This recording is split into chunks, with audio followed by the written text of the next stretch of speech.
श्रीगणेशपञ्चरत्नम् मुदाकरात्तमोदकं सदा विमुक्तिसाधकं कलाधरावतंसकं विलासिलोकरक्षकम् अनायकैकनायकं विनाशितेभदैत्यकं नताशुभाशुनाशकं नमामि तं विनायकं न ते तरातिभीकरं नवोदितार्कभास्वरं नमस्सुरारिनिर्जरं नताधिकापदुद्धरं सुरेश्वरं निधीश्वरं गजेश्वरं गणेश्वरं महेश्वरं तमाश्रये परात्परं निरन्तरं समस्तलोकशङ्करं निरस्तदैत्यकुञ्जरं दरेतरोदरं वरं वरेभवक्त्रमक्षरं कृपाकरं क्षमाकरं मुदाकरं यशस्करं मनस्करं नमस्कृतां नमस्करोमि भास्वरम् अकिञ्चनार्तिमार्जनं चिरन्तनोक्तिभाजनं पुरारिपूर्वनन्दनं सुरारिगर्वचर्वणं प्रपञ्चनाशभीषणं धनञ्जयादिभूषणं कपोलदानवारणं भजे पुराणवारणं नितान्तकान्तदन्तकान्तिमन्तकान्तकात्मजम् अचिन्त्यरूपमन्तहीनमन्तराय कृन्तनं हृदन्तरे निरन्तरं वसन्तमेव योगिनां तमेकदन्तमेव तं विचिन्तयामि सन्ततं महागणेशपञ्चरत्नमादरेण योऽन्वहं प्रजल्पतिप्रभातके हृदि स्मरन् गणेश्वरम् अरोगतामदोषतां सुसाहितीं सुपुत्रतां समाहितायुरष्टभूतिमभ्युपैति सोचिरात् मुदाकरात्तमोदकं सदा विमुक्तिसाधकं कलाधरावतंसकं विलासिलोकरक्षकम् अनायकैकनायकं विनाशितेभदैत्यकं नताशुभाशुनाशकं नमामि तं विनायकं न ते तरातिभीकरं नवोदितार्कभास्वरं नमस्सुरारिनिर्जरं नताधिकापदुद्धरं सुरेश्वरं निधीश्वरं गजेश्वरं गणेश्वरं महेश्वरं तमाश्रये परात्परं निरन्तरं समस्तलोकशङ्करं निरस्तदैत्यकुञ्जरं दरेतरोदरं वरं वरेभवक्त्रमक्षरं कृपाकरं क्षमाकरं मुदाकरं यशस्करं मनस्करं नमस्कृतां नमस्करोमि भास्वरम् अकिञ्चनार्तिमार्जनं चिरन्तनोक्तिभाजनं पुरारिपूर्वनन्दनं सुरारिगर्वचर्वणं प्रपञ्चनाशभीषणं धनञ्जयादिभूषणं कपोलदानवारणं भजे पुराणवारणं नितान्तकान्तदन्तकान्तिमन्तकान्तकात्मजम् अचिन्त्यरूपमन्तहीनमन्तराय कृन्तनं हृदन्तरे निरन्तरं वसन्तमेव योगिनां तमेकदन्तमेव तं विचिन्तयामि सन्ततं महागणेशपञ्चरत्नमादरेण योऽन्वहं प्रजल्पतिप्रभातके हृदि स्मरन् गणेश्वरम् अरोगतामदोषतां सुसाहितीं सुपुत्रतां समाहितायुरष्टभूतिमभ्युपैति सोचिरात् मुदाकरात्तमोदकं सदा विमुक्तिसाधकं कलाधरावतंसकं विलासिलोकरक्षकम् अनायकैकनायकं विनाशितेभदैत्यकं नताशुभाशुनाशकं नमामि तं विनायकं न ते तरातिभीकरं नवोदितार्कभास्वरं नमस्सुरारिनिर्जरं नताधिकापदुद्धरं सुरेश्वरं निधीश्वरं गजेश्वरं गणेश्वरं महेश्वरं तमाश्रये परात्परं निरन्तरं समस्तलोकशङ्करं निरस्तदैत्यकुञ्जरं दरेतरोदरं वरं वरेभवक्त्रमक्षरं कृपाकरं क्षमाकरं मुदाकरं यशस्करं मनस्करं नमस्कृतां नमस्करोमि भास्वरम् अकिञ्चनार्तिमार्जनं चिरन्तनोक्तिभाजनं पुरारिपूर्वनन्दनं सुरारिगर्वचर्वणं प्रपञ्चनाशभीषणं धनञ्जयादिभूषणं कपोलदानवारणं भजे पुराणवारणं नितान्तकान्तदन्तकान्तिमन्तकान्तकात्मजम् अचिन्त्यरूपमन्तहीनमन्तराय कृन्तनं हृदन्तरे निरन्तरं वसन्तमेव योगिनां तमेकदन्तमेव तं विचिन्तयामि सन्ततं महागणेशपञ्चरत्नमादरेण योऽन्वहं प्रजल्पतिप्रभातके हृदि स्मरन् गणेश्वरम् अरोगतामदोषतां सुसाहितीं सुपुत्रतां समाहितायुरष्टभूतिमभ्युपैति सोचिरात् मुदाकरात्तमोदकं सदा विमुक्तिसाधकं कलाधरावतंसकं विलासिलोकरक्षकम् अनायकैकनायकं विनाशितेभदैत्यकम् नताशुभाशुनाशकं नमामि तं विनायकं न ते तरातिभीकरं नवोदितार्कभास्वरं नमस्सुरारिनिर्जरं नताधिकापदुद्धरं सुरेश्वरं निधीश्वरं गजेश्वरं गणेश्वरं महेश्वरं तमाश्रये परात्परं निरन्तरं समस्तलोकशङ्करं निरस्तदैत्यकुञ्जरं दरेतरोदरं वरं वरेभवक्त्रमक्षरं कृपाकरं क्षमाकरं मुदाकरं यशस्करं मनस्करं नमस्कृतां नमस्करोमि भास्वरम् अकिञ्चनार्तिमार्जनं चिरन्तनोक्तिभाजनं पुरारिपूर्वनन्दनं सुरारिगर्वचर्वणं प्रपञ्चनाशभीषणं धनञ्जयादिभूषणं कपोलदानवारणं भजे पुराणवारणं नितान्तकान्तदन्तकान्तिमन्तकान्तकात्मजम् अचिन्त्यरूपमन्तहीनमन्तराय कृन्तनं हृदन्तरे निरन्तरं वसन्तमेव योगिनां तमेकदन्तमेव तं विचिन्तयामि सन्ततं महागणेशपञ्चरत्नमादरेण योऽन्वहं प्रजल्पतिप्रभातके हृदि स्मरन् गणेश्वरम् अरोगतामदोषतां सुसाहितीं सुपुत्रतां समाहितायुरष्टभूतिमभ्युपैति सोचिरात् मुदाकरात्तमोदकं सदा विमुक्तिसाधकं कलाधरावतंसकं विलासिलोकरक्षकम् अनायकैकनायकं विनाशितेभदैत्यकम् नताशुभाशुनाशकं नमामि तं विनायकं न ते तरातिभीकरं नवोदितार्कभास्वरं नमस्सुरारिनिर्जरं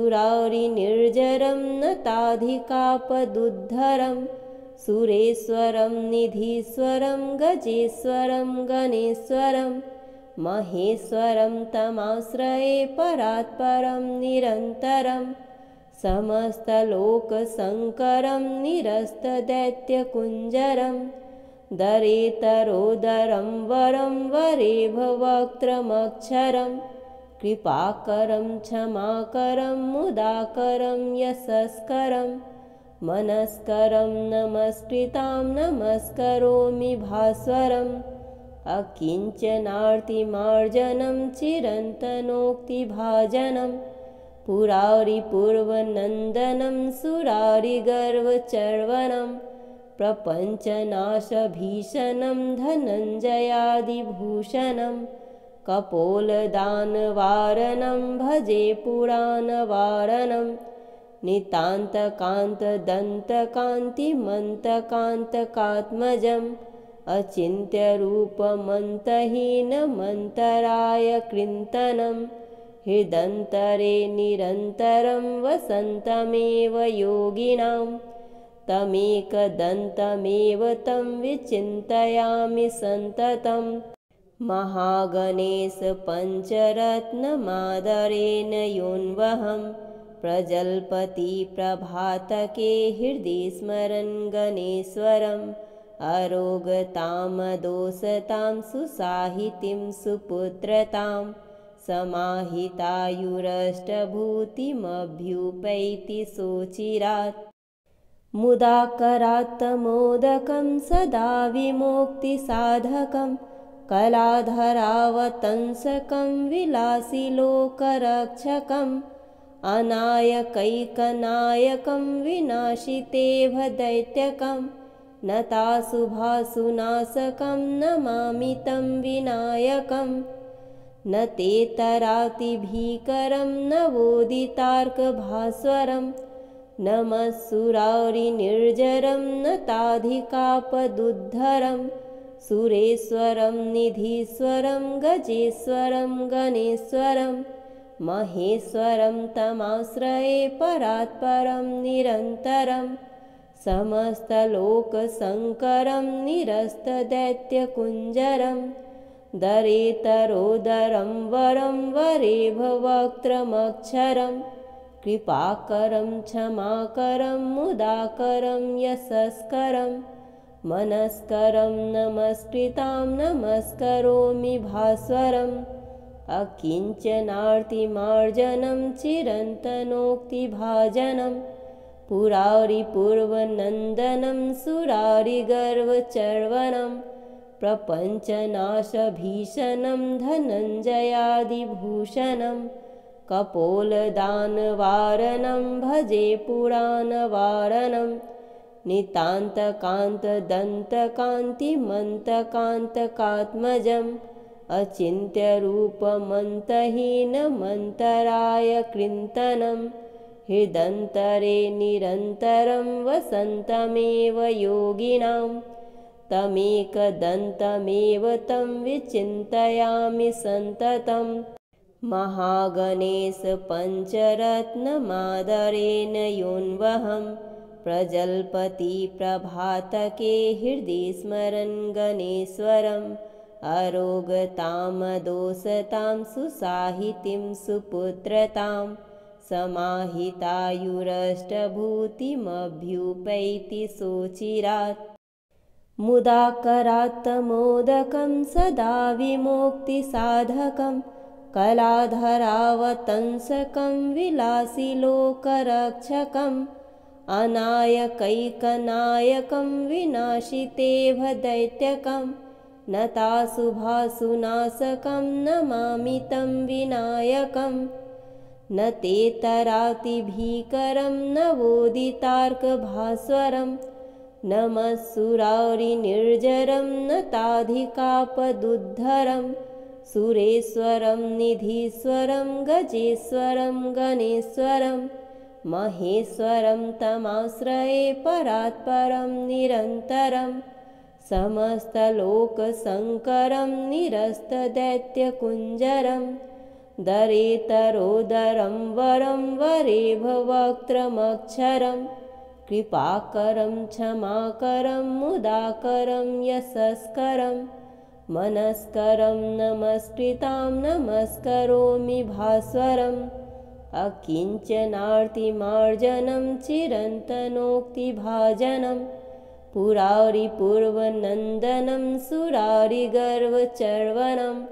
प्रपञ्चनाशभीषणं धनञ्जयादिभूषणं कपोलदानवारणं भजे पुराणवारणं नितान्तकान्तदन्तकान्तिमन्तकान्तकात्मजम् अचिन्त्यरूपमन्तहीनमन्तराय कृन्तनं हृदन्तरे निरन्तरं वसन्तमेव योगिनां तमेकदन्तमेव तं विचिन्तयामि सन्ततं महागणेशपञ्चरत्नमादरेण योऽन्वहं प्रजल्पतिप्रभातके हृदि स्मरन् गणेश्वरम् अरोगतामदोषतां सुसाहितीं सुपुत्रतां समाहितायुरष्टभूतिमभ्युपैति सोचिरात् मुदाकरात्तमोदकं सदा विमुक्तिसाधकं कलाधरावतंसकं विलासिलोकरक्षकम् अनायकैकनायकं विनाशितेभदैत्यकम्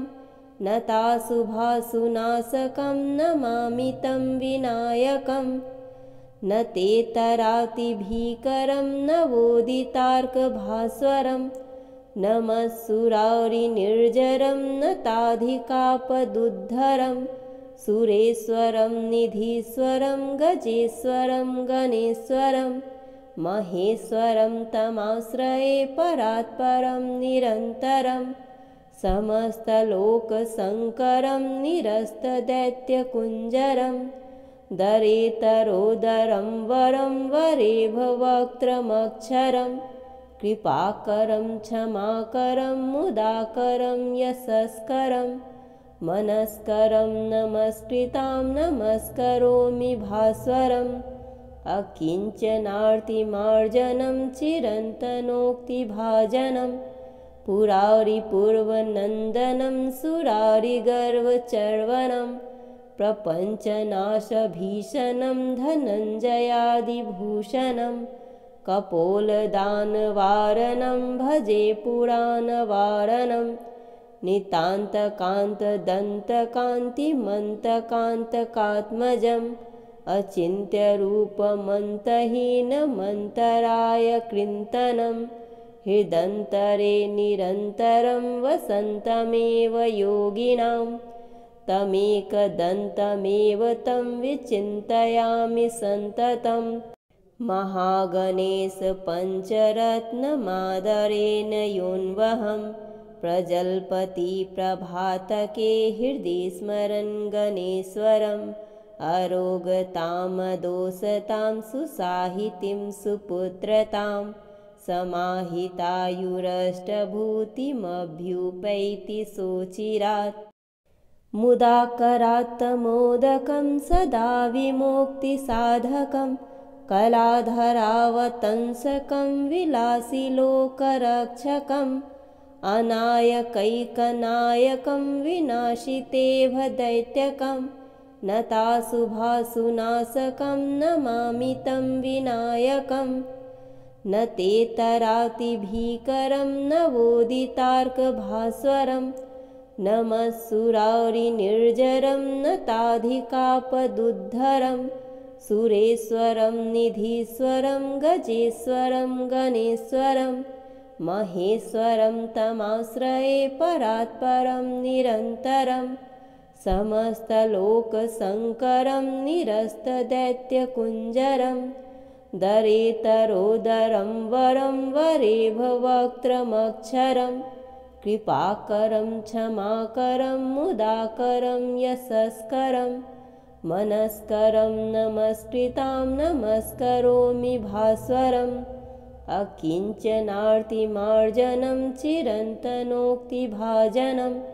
पुरारिपूर्वनन्दनं सुरारिगर्वचर्वणं प्रपञ्चनाशभीषणं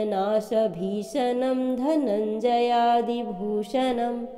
कपोलदानवारणं भजे पुराणवारणं नितान्तकान्तदन्तकान्तिमन्तकान्तकात्मजम् अचिन्त्यरूपमन्तहीनमन्तराय कृन्तनं हृदन्तरे निरन्तरं वसन्तमेव योगिनां तमेकदन्तमेव तं विचिन्तयामि सन्ततं महागणेश पञ्चरत्नमादरेण योऽन्वहं प्रजल्पति प्रभातके हृदि स्मरन् गणेश्वरम् अरोगतामदोषतां सुसाहितीं सुपुत्रतां समाहितायुरष्टभूतिमभ्युपैति सोचिरात् मुदाकरात्तमोदकं सदा विमुक्तिसाधकं कलाधरावतंसकं विलासिलोकरक्षकम् अनायकैकनायकं विनाशितेभदैत्यकम् नताशुभाशुनाशकं नमामि तं विनायकं न तेतरातिभीकरं नवोदितार्कभास्वरं नमः सुरारिनिर्जरं नताधिकापदुद्धरं सुरेश्वरं निधीश्वरं गजेश्वरं गणेश्वरं महेश्वरं तमाश्रये परात्परं निरन्तरं समस्तलोकशङ्करं निरस्तदैत्यकुञ्जरं दरेतरोदरं वरं वरेभवक्त्रमक्षरं कृपाकरं क्षमाकरं मुदाकरं यशस्करं मनस्करं नमस्कृतां नमस्करोमि भास्वरम् अकिञ्चनार्तिमार्जनं चिरन्तनोक्तिभाजनं पुरारिपूर्वनन्दनं सुरारिगर्वचर्वणं प्रपञ्चनाशभीषणं धनञ्जयादिभूषणं कपोलदानवारणं भजे पुराणवारणं नितान्तकान्तदन्तकान्तिमन्तकान्तकात्मजम् अचिन्त्यरूपमन्तहीनमन्तराय कृन्तनं हृदन्तरे निरन्तरं वसन्तमेव योगिनां तमेकदन्तमेव तं विचिन्तयामि सन्ततं महागणेश पञ्चरत्नमादरेण योऽन्वहं प्रजल्पति प्रभातके हृदि स्मरन् गणेश्वरम् अरोगतामदोषतां सुसाहितीं सुपुत्रतां समाहितायुरष्टभूतिमभ्युपैति सोचिरात् मुदाकरात्तमोदकं सदा विमुक्तिसाधकं कलाधरावतंसकं विलासिलोकरक्षकम् अनायकैकनायकं विनाशितेभदैत्यकम् नताशुभाशुनाशकं नमामि तं विनायकं न तेतरातिभीकरं नवोदितार्कभास्वरं नमः सुरारिनिर्जरं नताधिकापदुद्धरं सुरेश्वरं निधीश्वरं गजेश्वरं गणेश्वरं